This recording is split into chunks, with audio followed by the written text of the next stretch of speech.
बढ़े बीमारी संकट बा भारी, मोदी जी के मजबूरी बा। बढ़े बीमारी संकट बा भारी, मोदी जी के मजबूरी बा।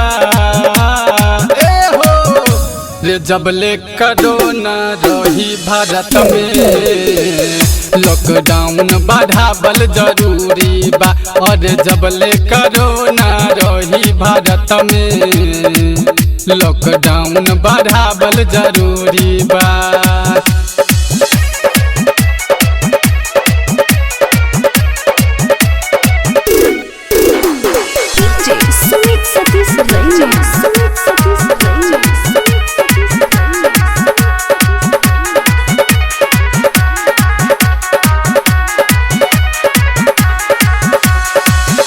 लाखों करोड़ों लोगवा करत दान हो, दुनिया में कितना लोग के चल गइल जान हो।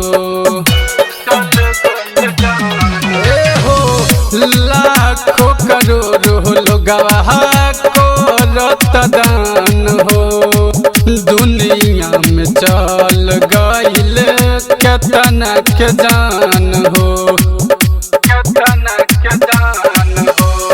मिलत राशन कार्ड शासन, रखे के 1 मीटर दूरी बा। जबले कोरोना रही भारत में, लॉकडाउन बढ़ावल जरूरी बा। और जबले कोरोना रही भारत में, लॉकडाउन बढ़ावल जरूरी बा।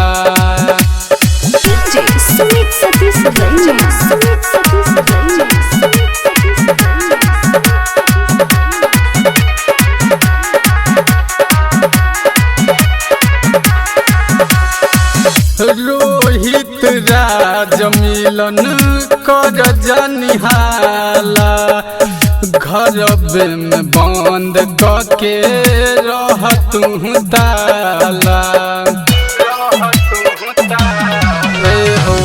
रोहित राज मिलन कर जनिहाला, घर में रह तू बंद कैके ताला।